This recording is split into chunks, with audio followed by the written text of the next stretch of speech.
pray for bad days. I ask for blessings, he sent them that way. I pray for dumb things, I'm one of the bad cave. I pray for myself, but I'm not that brave. So I pray for the good days, I pray for the bad days. I pray for my report card, like stay away bad grades.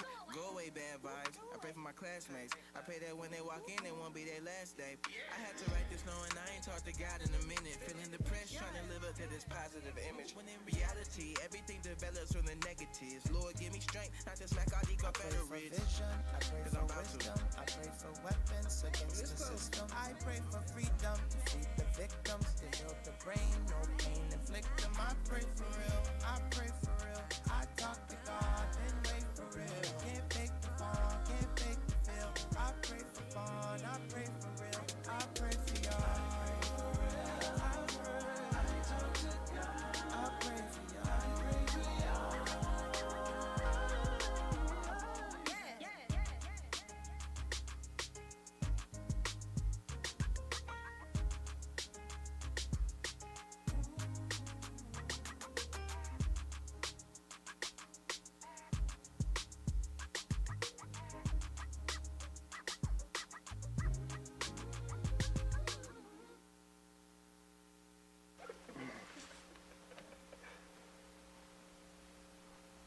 Good morning, everyone. Welcome to CYA, Confessions of a Young Adult. I am your host, Cedric Carter, Minister Cedric Carter, with my co-host, my man Elijah Peterson.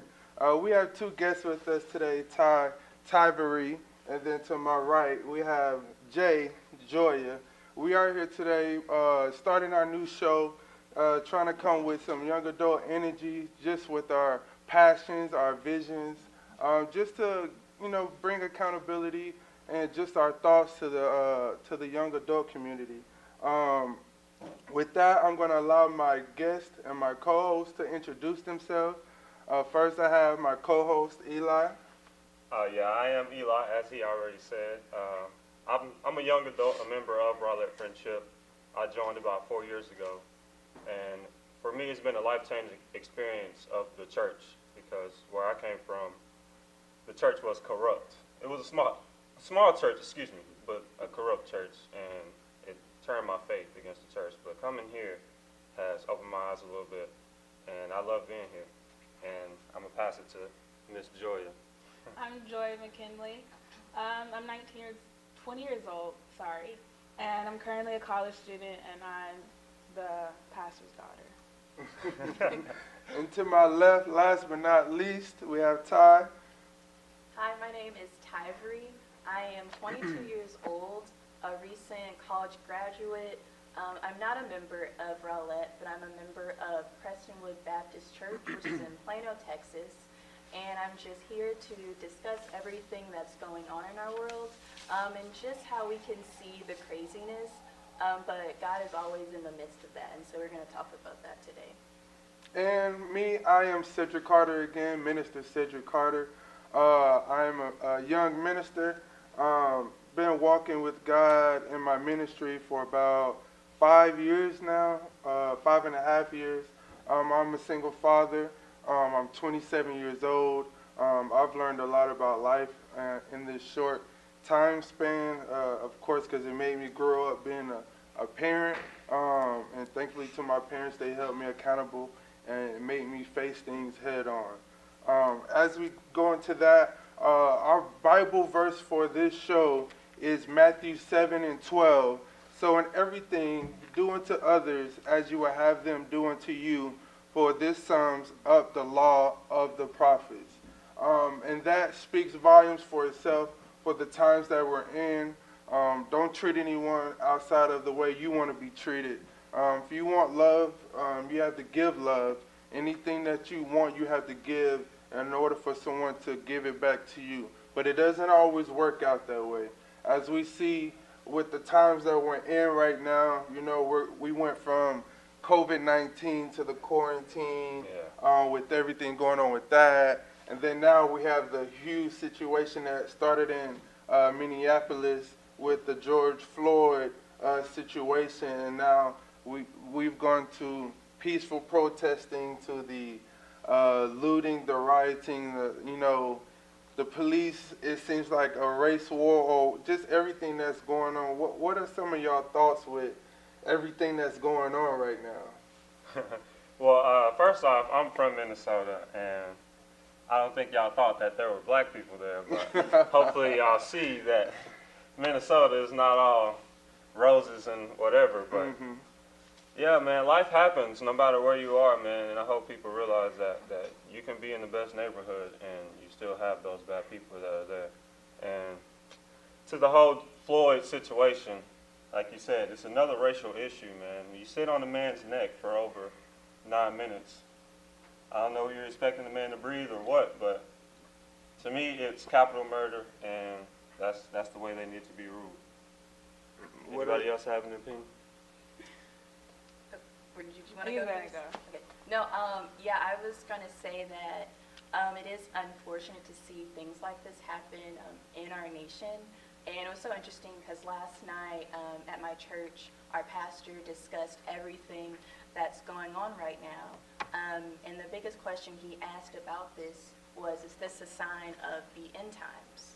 And how we can wait well during all of this craziness. And he referenced Luke 21, verses 5 through 11.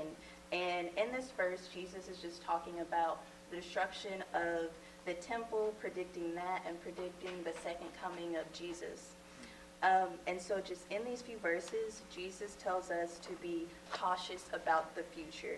And he tells us different signs of there will be pestilence, there will be disease, people will rise up against each other, nations upon nations. But in that, like, what does it look like to wait well? And just watching the riots last night through all the major cities, just also thinking about how can the church come in a way that is such a representation of God that they cannot back down from that. And so I just wanted to ask you guys, what does it look like for y'all to wait well in situations like that? It's not waiting in the silence. It's one thing to, like, I'm just going to sit back and observe, see what's going to happen. But taking upon that role as like a church, it looks bad on us. And it's like we have to be the ones to be like, that's wrong. And if we don't do that, and it's like, well, the church doesn't think it's wrong, then it's okay what this situation is going. It's okay for these men to die. So it's just taking that stance to be like, this is wrong, and this is why it's wrong. And so just coming out and just making a statement that says, we do not stand for this, and we want better. So my opinion with all that is it's really an unfortunate set of circumstances. For me, it brings, I don't want to say anger, but a level of frustration, because it seems like only the black deaths of police officers make national news. And that's one thing that it seems like a trend that's been going on for many years with media outlets. And it makes me question, okay, like, what's the agenda here? How far are y'all willing to go? Of course, there's other crimes that go on, you know, in the United States, but not just in the United States, across the world. Why is it that when they feel they have something that they can tag along to, they make it such a big deal? Not that it isn't a big deal, but they take that agenda and furthermore and make it into so many different things, where it's, you know, the black on black crime, the police versus the civilians, you know, just everything that's going on with that. So it makes me question, you know, those who are at the top, not just our president, but those who own those media outlets and stuff like that. It makes me question, are y'all wanting a war? What is it that y'all are trying to get out of everything that's going on? And I feel like we'll never get to that place, but for me, it's a level of frustration because I have a child. I have a 5-year-old, and he's mixed, but he is the darker skin. And it makes me question, you know, if I was to be in a situation like this, how would I, you know, just being honest, I mean, I'm a young man. If I was to see my son, you know, or a family member go through something like that. Just to be honest, I feel like all the minister, the, you know, holier than thou, you know, all that stuff would quickly go out the door because I would most likely respond with anger and vigilance and stuff like that. And you see with everything that's going on, another thing that slipped under the table that I wanted to talk about is the COVID-19, how that was such a big thing that was going on. And now since the George Floyd situation, it seems like social distancing has stopped. I mean, I know, you know, businesses have opened up to 25 to 50% capacity. I believe some states are still under lockdown. But what are some of y'all's feelings with the situation that's going on and how COVID-19 has seemed to just kind of fade away in a transitional period? I think how media plays is like, media always is looking for the next big thing. And I feel like for so many months, it's always been COVID-19, how many cases we have. So when the time finally came for something big and new, they're like, let's run with it, let's go. So I feel like once George Floyd came, like that topic came up, they're like, run it. And so that's what you see, all we talk about is the riots, the people looting, like Target burning down, because we've been like craving for something new. And so it sucks that it took like this man's life to become a new trend or something for the media. And I feel like going back to what you said, it's like, what's their agenda? And I feel like they made their agenda clear because it's like the situation is one thing, but they flipped the script. It's like, oh, he was a thug. He was like had a criminal background. And it's just like, it's like they're reaching for something more. And I feel like it's always been like that. Yeah, that's true. My take on it is I don't think COVID has necessarily gone out the window. It's on the back burner, but I think it all ties together as in the built-up frustration. You know, people have been locked down for 3 months, and they just been wanting to get out. So now that they're out, they're just going crazy. You know, you lock down a young adult for 3 months, man. Once we get out, it's going to be young adults going wild out there, man. So that's basically what we've seen, man. People are getting out for the first time, and I don't know about y'all, but if y'all see a Foot Locker that's been raided and there's some new kicks in there, I'm going in, man. Christian, I'm going in to get some free kicks. You know what I'm saying? I'm still a young adult. At the end of the day, I want me some free kicks. So what are some of your thoughts, Ty? Well, I think just looking at the COVID-19 crisis and these riots, because I mean this definitely is not the first riot that's happened in the nation's history over not just killing of a black man, but killing of anyone in wrongful death. Yeah. But I think the number one issue is there is a lack of the fear of God in this nation. There is a lack of unity in this nation. There is a lack of just plain Christianity and prayer. And I believe as the church right now, we should come together, not just black church and black church, but black churches coming together with white churches, with Hispanic churches, with Korean churches, and just really pushing our name out there. And so that people who may not be believers, who kind of tie themselves into, they believe that this is a race war, looking at the church and saying, wow, they have such unity among different ethnicities. Like, how could that be? And just believing that and remembering that the one thing that ties us together as Christians is that we believe that Jesus' death, burial, resurrection saves us. And that's the only thing that could save us. I agree with that to the utmost, because I feel like it's our time to stand up and try to bring unity to its purest form. You know, there's so much separation between the black, the white, the Hispanics, the Chinese, the Koreans. You know, it's one of those things where you have to try to find a balance, but with everything that's going on for hundreds of years, it seems like balance is nowhere near us. And how can we even get in on the road to even find balance when we're living in a time where injustice seems to be, you know, the thing that goes on day in and day out. And like I said, now of course there's other crimes that go on with and white people, or policing Hispanics, or in police with black people. But it's one of those things where it seems like the uproar comes when it's simply the black man getting killed by the police, which is perfectly fine. But going back to what I said before, like, what is the agenda of the media? And it's like, I feel like martial law is on the way. I feel like there's so many things that's hidden. And I feel like the church, our leaders, need to stand up and address what's really going on and how we're living in the end times, as you spoke about. How in the book of Revelations and all that speaks about how times change. And it feels like we're going through a mental shift where people really just don't care anymore. You know what I mean? There's no standards. There's no morale with how we do things and how we want people to see us and to perceive us, not only as Christians, but just people in general. You know, we all have, you know, loved ones that have died to unforeseen circumstances, with death being the end of it. But how can we even get to a balance if there's no questions that have to be asked? And not only with that, we're not even getting answers from our leader, starting from our president, then from the president on down.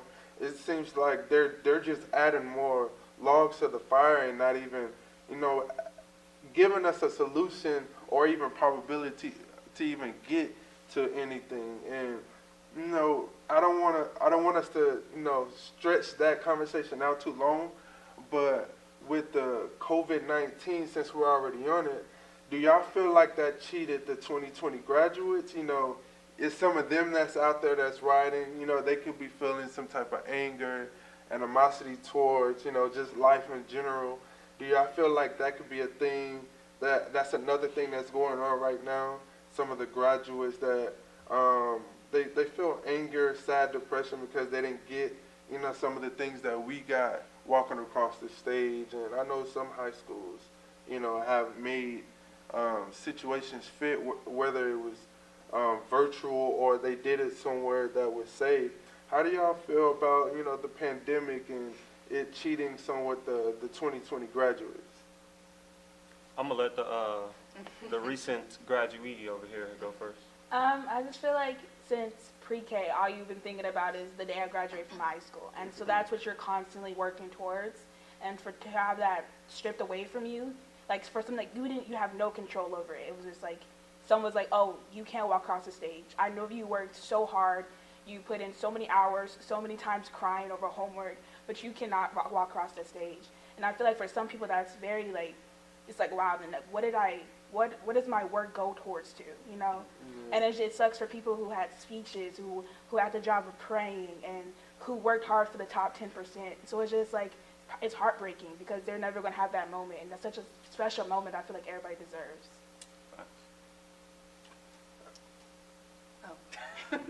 I think whenever talking about like the pandemic cheating, the 2020 graduates, I try to look at it through like kind of a spiritual lens of, okay, the pandemic just didn't cheat necessarily graduations, but because of this, a lot of people are out of their jobs. A lot of people's routines as a whole have changed. And this affected the church in such a great way. And I believe that when things like this happen in our life, either one, God is trying to tell us something to bring us either closer to Him, or two, there is prophecy in the Bible that we are supposed to look at, that God is saying, hey, be reminded of this prophecy that He goes into in Acts 2:14-21, based on the prophecy of Joel, when Joel prophesies the coming of Jesus and what everything is going to look like, kind of going back to the George Floyd situation. But with that being said, you know, it is a sad thing where a lot of the graduates who have worked hard and some have made valedictorians and salutatorians cannot walk across the stage. But in the midst of that, it's kind of going back and thinking, well, like, I planned everything in my life, and in the blink of an eye, it was gone. But ultimately, as Christians, we know that we cannot plan things because God ultimately has the bigger plan. And whenever you are a Christian, that is great news. We have a comment from Amaya Green. She says, I think everything happens for a reason. So even though this is a sad time for some, the reason for these hard times will be revealed later. And to go off of that, is there a certain sense of expectation with the revelation that comes from what you're asking? I think everyone has a premeditated sense of how they want something to be revealed to them. And when it doesn't happen in the sense of how they feel they deserve it to be revealed to them, it causes confusion and conflict. And I say to that, always be ready for the unexpected. I feel like through time, things are revealed in so many different ways, and it can bring different emotions out of you. And if you weren't prepared for, said situation, then it can cause an unbalance to, what you're trying to get out of the situation. And when you're not prepared for the unexpected, then you react in any type of manner. And with that, I say, I agree, but make sure you're ready to be revealed what you aren't ready to have revealed to you. And when you have that state of mind, you can allow things to flow more easily through you, mentally, spiritually, as you walk through your faith with God and allow things to happen in its perfect order. And I believe everything does happen for a reason. It's unfortunate that death comes with the reasoning and it's part of the equation, but everything adds up, and unfortunately things have to subtract when you're adding things up, when you're walking in this thing called life. That's a good point, Carter. To pick back up on the graduates, for me, I want to piggyback on what she said about the economic view. For some of them, they lost so many jobs, and for some of them, a lot of family reunions were canceled, marriages were canceled, having kids canceled. So like she said, the lifestyle. When you change a lifestyle, man, it's hard to get back on track. And getting back off track means falling from God. And when you fall from God, man, you just got to have faith that He can bring you through the tough times, as Amaya Green was saying. So just have faith that you can get through. And we have a comment that says 4 to break. From who? 4:30. Oh, okay. Never mind. That was a mistake. I think going over Amaya Green, I think in like school and like in life, people are always like, oh, have a plan. Like make sure you have a 5-year plan. Make sure you know what you're going to do for the next 3 weeks of your life. And so like I feel like from a young age, we're always taught to like think ahead, think of your future. And so to think of a Christian standpoint, it's like we can have those plans, but God's going to be like, but that's not the plan for you. And so I feel like we have to be in constant communication with God and be like, God, am I doing this for me or am I doing this for you? Am I following your steps or am I being like selfish? So I feel like in constant communication with God and like asking Him questions like, God, if I want this job, is this for me? If it's not, take it away. And I feel like that has to be a daily prayer in order to be like on the same wavelength as God, if that makes sense. Yeah, I agree with that. And so we don't miss over the COVID-19, not many people know that you're studying in the medical field and stuff like that, Ty. What are some suggestions as to what's going on right now you feel could help on a day-to-day basis, whether it comes to sanitizing correctly or stuff like that? How has it changed for you being in the medical, field studying? What are some of the things that they, try to tell y'all to do? Yeah, so kind of when the crisis first broke out, I work at Baylor Hospital in Forney in downtown Dallas. And at first, no one really knew what was going on, and this is where I was talking about the unexpected and just fear wreaking everyone, especially in the medical community. But this virus is new, and when there comes a new virus, there has to be years and years of study just to put out a vaccine. So, I mean, most of the things, information that you're probably getting from either just watching the news or looking at medical journals, it could change because science is always evolving. And whenever you find like a new bacteria or a new infection or new strains, that information will change, and how we go about our daily living will also change. And just like a quick thing to say is why the death rate looks so bad in different states. It's kind of how first the virus came into the United States. I read this medical journal from Johns Hopkins University, and it stated that the reason why it's so bad in California and New York was because of the people who came in there that had the virus. So in California, it was 100 people that had the virus in them, and they didn't know because they could have been asymptomatic, not showing symptoms. And so from there, they multiplied the virus. In New York, there was about 50 people that had it. And so that's why in Texas, it's not as bad.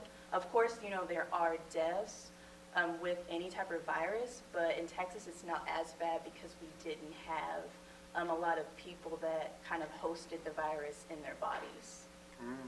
Well, that's great information. And I want to leave with this before we go into our first break. I want to read Romans 12 and 19 with everything that's going on, just to give some hope to those who are lacking faith and not believing as strong as they once did. Romans 12:19 reads, "Dearly beloved, avenge not yourselves, but rather give place unto wrath. For it is written, vengeance is mine, I will repay, says the Lord." And I just want to say to you all, God is not through. He's going to make his footprint, he's going to make his spirit felt throughout the United States. Vengeance is going to come. Now, how it happens, we don't know. But when it happens, I promise you, whether you are a believer or not, you will feel his presence day in and day out. And I just want to leave with that.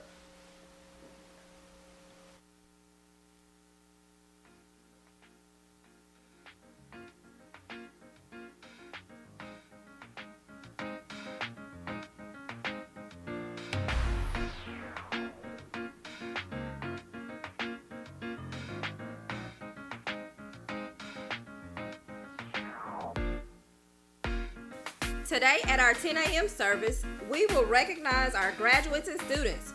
Please tune in and support our RFBC children and youth as we celebrate their accomplishments for the 2019-2020 school year. The next food pantry will be on Saturday, June 13th. If you know of anyone that might need assistance, please ask them to complete the form on our website at least one day prior to the distribution date. We also need volunteers. You can volunteer Friday, June 12th, anytime from 12:30 p.m. to 7 p.m. for sorting, and or on Saturday from 9 a.m. to 1 p.m. Just show up. Thank you in advance. RFBC Facebook Watch Party. If you have Facebook, please host a watch party of our Sunday service.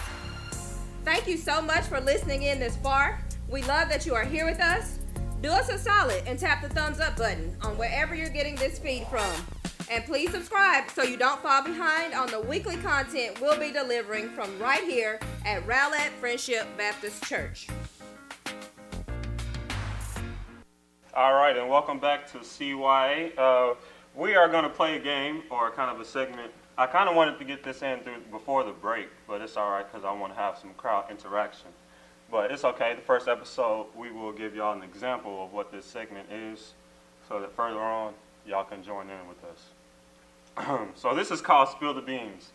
We're each going to take about 30 seconds to confess maybe a sin that you went through, or something, a hard time that you went through this week or recently that just had your back against the wall, or may I say.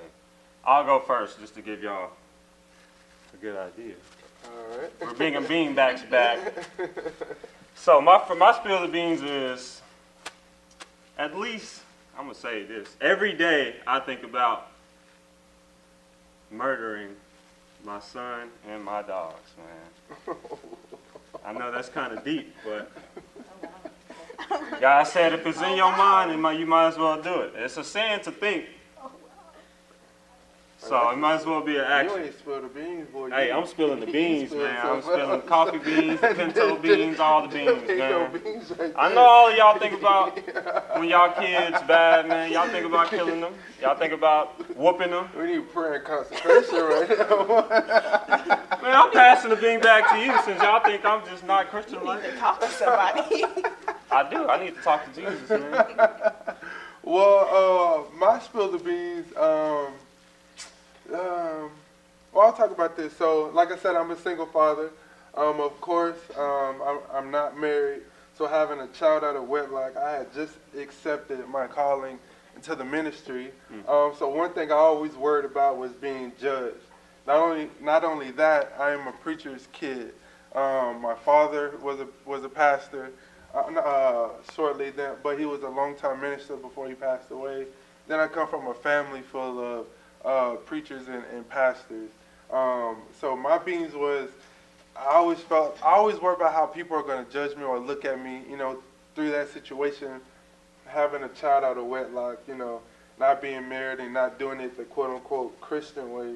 But hey, we young, things happen, and we make mistakes. But it's one of the greatest things that's ever happened to me because it made me grow up a lot faster, and my parents held me accountable and told me I ain't the baby no more. Yeah. I'm gonna treat you like a grown man, and you need to get a job, and you need to do what you have to do to make things happen. And I will pass the beans to you. So I would say for me, a lot I struggle with perfectionism. Applying to medical school, it just seems like you have to have the perfect grades, have the perfect recommendation letters, the perfect volunteering, and even being a Christian and being a missionary, it seems that people are always looking at me, saying that, oh, that's not necessarily Christian behavior. But just looking at how powerful the gospel is and looking at the why Jesus did die on the cross for all of us is when he was nailed to that cross, he nailed not only our sins, but our imperfections. And it's through Jesus where I can say, you know what, it's okay that I'm not perfect. There are days where I wake up and I may not want to spend my quiet time with God. Yeah. There are days where sometimes I get in an argument with someone and I do not actually have that discussion with them in the love of Christ. But at the end of the day, it's really important to just go back to Jesus and say, God, like here I am, I confess my sins, and I know that I am imperfect, but I'm perfect in you. Don't want to throw this over here. Pastor Joy. I was ready. I think mine are just my beans. I struggle with my anxiety, really anxious, and I think what stems from that is I feel like I always need to be in control of things. And when I'm not in control of things, I'm like, I don't know the outcome. I don't know what's going to happen. And I just go off the rails. I'm just like, I need to know. And it's just like, if that's not my place to know everything that's going to happen to my life. And so my prayers is just be like, God, please, I know you have it. So just let me follow your way. And I know that will relieve my stress and my anxiety. But I just feel like that's just me. I have to know what's going on. And so just letting go of the reins and giving it to God, and not after 5 minutes trying to take back the reins because I feel like it's not happening my way. It's to completely give it all to Him, and just stay it that way, keep it. So. That's some good business, man. It is. Do you wanna leave with any remarks on a positive? I actually have a question for you, my man. Okay. You kind of talked about your son a lot, man. For me, I had a son at a very young age too. I actually had my first son when I was 14. So I kind of had to grow up quicker than others, as you did. For you, man, was it tough letting go of, that past life? Or was it easy? Was it like a quick transition, or did it take years? That's a great question. Man, that is a great question. It's never easy. Change is never easy, especially when another life is involved. But thankfully, I had great parents I was blessed with great parents that always stayed on me. And I had a great example from my father, how to be a father, how to love, but not only love, how to be disciplined, and not only with discipline, just how to be a family man. I was blessed enough to not only have someone say it to me, but I could see it as I was growing up.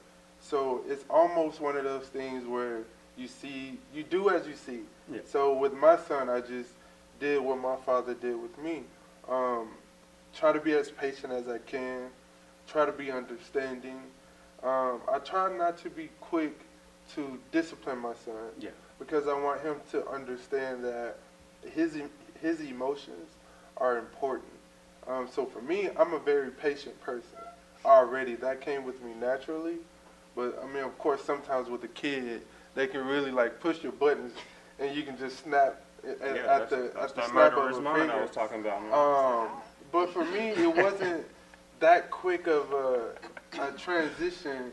For me, I just kind of already had the blueprint on how to somewhat be a father, and it allowed things to somewhat go over, the transition to go over a little smooth. And we have a comment from Anton Smith.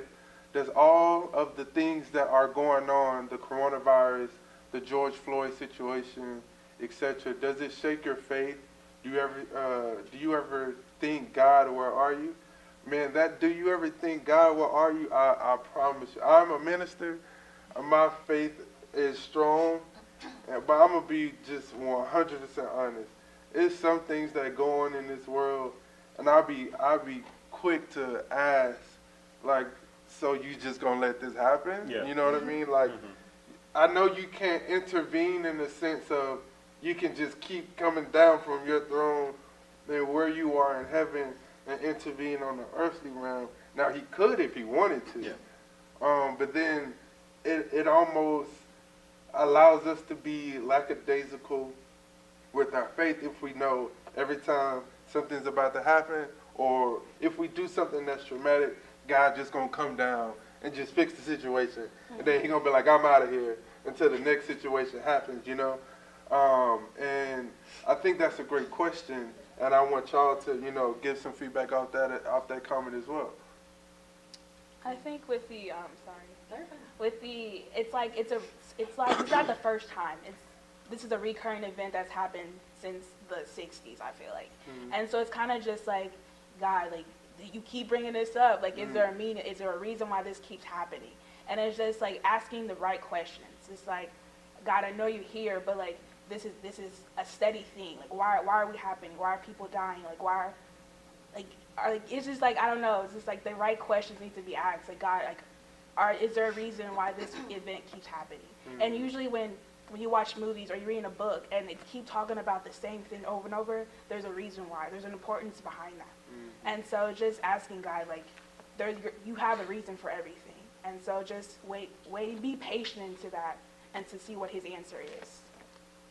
Yeah, I think for me it doesn't shake my faith because I always think back to the time where I cried out to God and I was in a really big situation and he came and delivered me from that situation. So I think as believers we should always have that moment like captured in our minds of always believing the goodness and faithfulness of Jesus. And then the second question that she asked, do we think that God has left us? Is he there? And then the second thing I think about is going back to God's word of, well, what did he tell us through his apostles Paul, through his prophets of what we can expect? And God did say that we must persevere. We're going to go through bad things, and we're going to go through persecution for our faith. And persecution could look different in many different ways. And third, I think that because of everything that's going on in the world is because of ultimately sin. When sin entered the world, it brought evilness, it brought destruction. And the only way out of that is through Jesus Christ and when Christ comes back in. So I think just remembering those three things are really important. Yeah, For me, no, it didn't test my faith. I think it's just Jesus, in a sense, letting the people know that he is still here. Rather, he has to talk to us through destruction or talk to us through blessings. Some people just need to be reached in a different way. Mm-hmm. And I think as a people, the best way to reach us is through turmoil, through hard times. And that's the only way for us to turn to God, it seems like, because when things are good, we're not looking for God, we're not looking to pray, we're not looking for none of that. We live in our So best when life. we in our hard times, that's when we need God the most. And I just think that's what it is. Okay. And so going to our next topic, what should the behavior of a Christian look like? Are there challenges that each one of us face? What are some things we can do to exercise great Christian behavior? Of course, we're human and we sin and we lack in some areas. Yours might be different than mine. Yeah. But in your opinion, what can be some authentic ways we can, show the Christian life as a young adult? What are some of the things y'all feel like can be done? If they aren't being done, what are some ideas that can be, laid out on the table to help those who are struggling with faith and, so many other things? I was going to pass it to the pre-K. You even got a preacher's kid on the stage I already. think being your authentic self. I think putting on a mask every morning and trying to prove to people that you're this perfect person is not doing anything for anybody. Yeah. Because if we're supposed to be Christians, we're not supposed to be like everybody else. There's supposed to be something different about us. But if we can show people like, I do have flaws. I am like a flawed person. But the difference between us is that I look to God to give me my strength. And I think for me personally, I struggle with like anger issues, and I have a smart mouth, and I'm very quick to like go. Quite intriguing. I'm very quick to do that, and it's like it's okay to have anger, but it's not okay to act in anger. And so to show that sometimes I do mess up, I'm like, Lord forgive me, that I shouldn't have said that. And so just showing like we can look this like showing that there's a difference between us, even though that we both have our flaws. So I have a question for you. So you said you struggle with anxiety, and you feel like you have to be in control of certain things. Is that something that adds with, what you just spoke on, with how sometimes you have anger issues or how you respond to certain things? Do you think those two things have a correlation to why you respond to said situation or whatever? I never really thought about it, but now that you say it, it's like, yeah, it does. Because I feel like when I'm very passionate about my views, and I'm very passionate about what I believe in. And so I feel like when somebody like tests that or goes against that, I'm like, but you're wrong. And it makes me like upset, but it's like, it's okay to have different opinions. Like that's what makes us like human. And so, but I feel like I get so upset because I'm like, you need to believe what I believe in. And that's not the mindset that we should have. Yeah. Of course. And you said the key word there. You talk to God through your bad times. And I think that's the key point to being a Christian is it's not that you do bad, it's acknowledging that you did bad and going to Jesus about your bad and asking for forgiveness. And for me, that's just what a Christian means. And I do have a question about Christianity. To you, do you think Christianity is more of a religion, or is it just a believer in Christ? That's a great question. I could say I can only speak for myself because I'm only Cedric Carter, and I have my own point of views and feelings about certain things. But if you look at it as just a religion, that's okay. If you look at it as what was the other one you said? He said A believer in Christ. A belief in Christ. That's okay, as long as your foundation is built on the principles of what God has laid for us through the Ten Commandments, through just examples throughout the Bible. As long as your foundations are built on that, then I feel like it's okay to have, which you could go either way with it. For me, it's a lifestyle. Yeah. I'm not perfect. I know, there's many examples with Paul. He wasn't perfect. There's many examples in the Bible where people weren't perfect.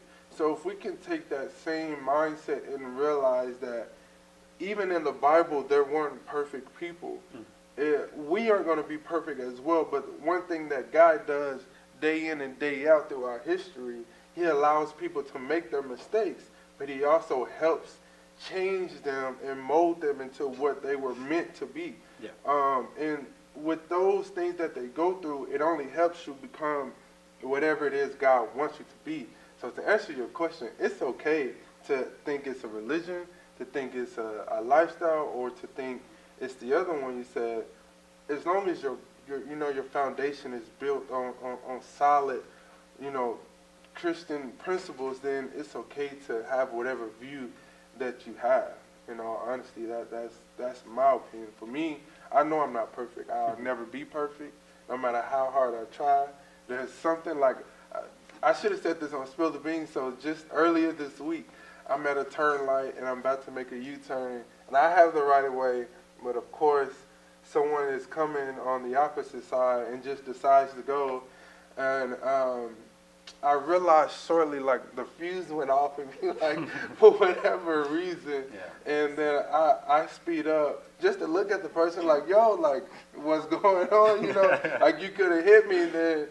Then there's this interaction. I ended up getting flicked off. I didn't flick her back off, but I will say there was some choice words that I did ask God for forgiveness for. So it's one of those things where if you just allow God to mold you and perfect you in the way he sees fit for you, and it goes back to that thing, everything happens for a reason. Yeah. Your downfall isn't a downfall for a reason. It's only a downfall because when you fall, you have to get back up. The only way you can stay down is if you let yourself stay down, or you die because you had to lay down when you die, But if you're given the opportunity of breath and life, then getting back up is the only way to go with it. Yeah, I would just like to say something on that. I see like your point, but I kind of disagree with you. Okay. And I'll just like kind of say why. I think that Christianity is more than a religion. I think it's a relationship with Jesus. And if you look at other religions out there, Buddhism, Hinduism, Islam, I mean, those are all religions, right? Christianity is like a religion. But how can we differentiate ourselves as followers of Jesus from them? Well, the biggest thing is that we have a direct relationship. We get the opportunity with the creator of the world. And these other religions, they don't have that relationship with their creator because they feel that they are too sinful, that they are not holy enough to be in his presence. Like I see your point. That's fine. Well, and I actually agree with what you said, but Muslims have the way they walk with their faith. I have Muslim friends, and the way they speak of Allah or their creator, they have a very personal relationship when it comes to meditation or when it comes to fasting and stuff like that. So I feel like just to add on, not to take anything away from what you said, but to add on to that, I feel like there's many ways to express your walk with God or whoever you deem as the creator. Now for us, of course, is God the Father, the Son, and the Holy Spirit, and we walk in one line with all three. But that is a great point that you said, and I don't disagree with that. I feel like everybody has their own opinions and views, and as long as it all correlates to the same thing, then everything's okay. And with that, I think another thing with Christians, like you said, I feel like we mask too many things. And I feel like with that, a lot of people walk around angry, with depression, with so many things because they feel like they can't be themselves. And until you learn to be yourself, you're going to always walk that thin line of, do I really want to be myself, or do I want to continue to mask what it is that I go through on a day-to-day basis? It's one of those things where, you find yourself in so many situations, and until you learn to automatically, when something happens, Lord, forgive me. Lord, I need you right now. I'm crying out to you. Many people don't automatically respond that way. Most people respond in a manner of, I can do it myself. I've been doing it myself. Yeah. So I might as well keep on doing it. But they end up getting the same results over and over and over again.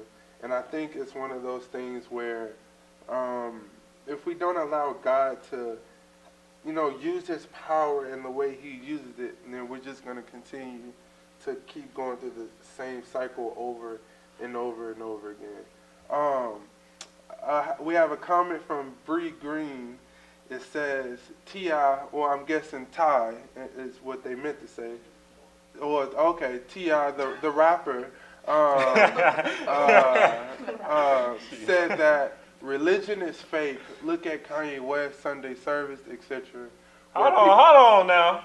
Wait. Kanye West is authentic.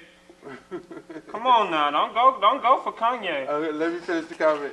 Where people use Christ and believers to make money, does that also represent religion? This is what non-believers see.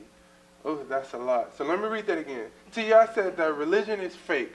Look at Kanye West, Sunday service, etc. Where people use Christ and believers to make money. Does that also represent religion? This is what non-believers say. So I'll go off. Yeah, you go ahead. The religion is fake. That's his opinion. T.I. has his own history. I'm not even going to focus on his criminal past because we all have a past.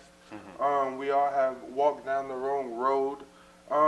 But if that's what he feels, then I would ask him, what does he believe then? And does his belief have a strong foundation on whatever it is that he believes in? If you believe it's fake, then why do you believe it's fake? Yeah. And don't just tell me your opinions or your emotions. Give me facts behind why you feel like it's fake, I feel like one of those things goes back to, okay, well, let's get to the facts. And if you don't have facts to support your argument, then all you're doing is speaking out of emotion and out of vitriol or whatever it is that you've gone through. But if you can give me facts, then we can have a conversation, but don't think your belief is going to change my belief. Another thing, too, where people use Christ and believers to make money, everything in this world is revolving around money. Everything. Church takes tithes and offering. Businesses run off of money. If you want to come and see a performance, regardless if it's a Christian artist or it's an R&B or anything, you spend money. So I ask you, do you feel like what they sing and stuff, do you feel like that's fake as well? They make money off of that as well. Like, which angle are you willing to go to? And how far are you willing to go down that road when it comes to the believers to make money aspect out of it? Because I feel like you're not only targeting just one thing. I feel like it's more of a personal stance you have with whatever you believe instead of it being just a subjective, opinion or whatever. Yeah, man. You kind of already said the Kanye West thing, man. I look at more of the message that he's bringing to the people who are purchasing those tickets versus just purchasing of the tickets. Whether or not they paying for the show or whatever, they're still going to hear the gospel. They're still going to hear Jesus. So that's just the main point for me. I think selling the tickets is wrong, but at the same time, you bringing people to Jesus. And that's just what I focus on more. Because if you look back at what Kanye West used to be and what he is now, I would pay for what he's doing now before I pay for what he did back then. So for me, it's okay. And we have another comment, and I'll let one of y'all, comment on one of this, Ty or Joya. We have from Alton McKinley. We have That's pastor, y'all. we have fake people in all walks of life, but through everything out because of a few fake people. If that is the case, we will live in doubt of everything. How do y'all feel about that comment? Y'all want me to read it again? Yeah. Okay, okay. We have fake people in all walks of life, but don't throw everything out because of a few fake people. If that is the case, we will live in doubt of everything that goes on in our life. How do y'all feel about that comment? What are some of y'all's opinions? I think going back to going back to the first statement, it's when he said religion is fake because of people making money, and it's right, because in order to have an argument, you need to have a logical, fact-based argument. You can't just speak, oh, I think that we didn't walk on the moon, so we didn't walk, it's fake. Yeah. It's like you need to have more substance to back that up, and I feel like just to say a blanket statement doesn't help you. And so just to say that, oh, he does this, so that means everyone's fake. No, that's not what Christianity stands for. Yeah. Like, if you know what Christianity stands for, you know what church is about, then you can have a concept like, oh, like this is right, this is wrong. And so I just make a logical statement. And we have another comment from. Would you like to read this comment? Yes, I'll read this comment Go from my ahead. mom, Wow. Barbara Taylor. She asks, Kyrie, when you studied in Egypt and helped plant a church there, how did you see the Muslims interact with their God? It's a great question. Yes. So for a lot of people that don't know, I spent a year living in Cairo, Egypt with 6 of my closest friends, and we studied Arabic, and we ministered primarily to the Sudanese refugees there. And we taught English, and that was kind of like our access point to share the gospel with them. But how they interact with their God, which is something, whenever you're studying Islam and Christianity, and whenever you are witnessing to Muslims, they always say first you start with the similarities and then you go into the differences. So God, we all serve God, but their God is very different from our God. They see their God as a God of anger, as a God of wrath, and also a God of capriciousness, which basically just means that at the end of time, if they've done all these good works, and God can change his mind and say, you know what, I don't think that was still good enough, so you're still, unfortunately, going to go to hell. Whereas our God is gracious, he is merciful, he gives us things that we do not deserve. And so Muslims interacted with their God as more distant. They would just pray out of obligation, not just because that they really wanted to in their hearts. Whereas we have a longing and a yearning to know God, because we know that we can actually have a direct relationship with him. And we know that it's not based on anything that we do, anything that we say, but what is in our hearts.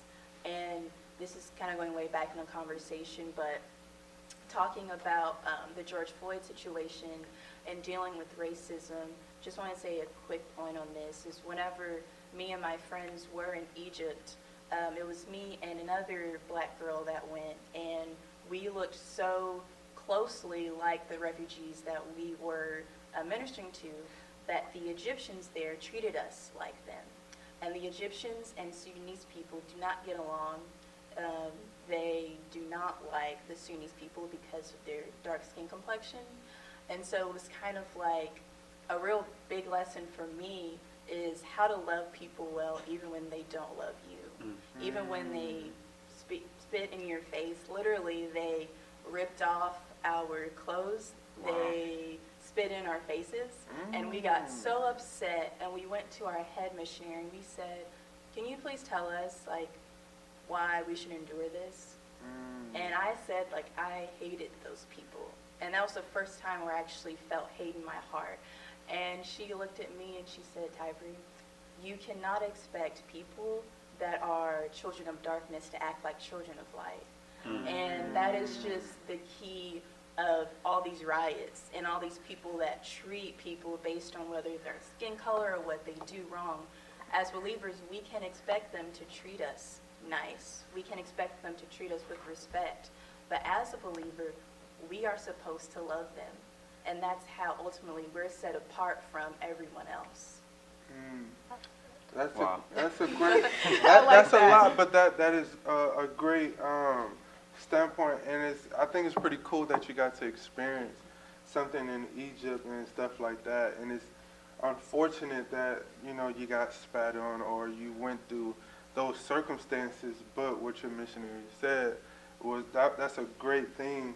And I feel like a lot of people should really lean on that simple thing that you said. And with our show, you know, coming down to an end, one thing I want to say, I want to read to you 1 John 1:9. If we confess our sins, he is faithful and just to forgive us our sins and to cleanse us from all unrighteousness. And I want to leave with that today because it's one of those things, if we confess with our mouths but believe in our heart that, you know, God will forgive us. But not only that, we have to make change. We have to believe that if we're going to confess, we're going to take action personally and do things that we need to do in order to walk the great Christian life. And that's all we have today with CYA, Confessions of a Young Adult. We have many more shows to come. It is your host again, Cedric Carter, and my guy, Elijah Peters. To free the victims, to heal the brain, no pain inflict them. I pray for real, I pray for real. I talk to God, then wait for real. Can't fake the fun, can't fake the feel. I pray for fun.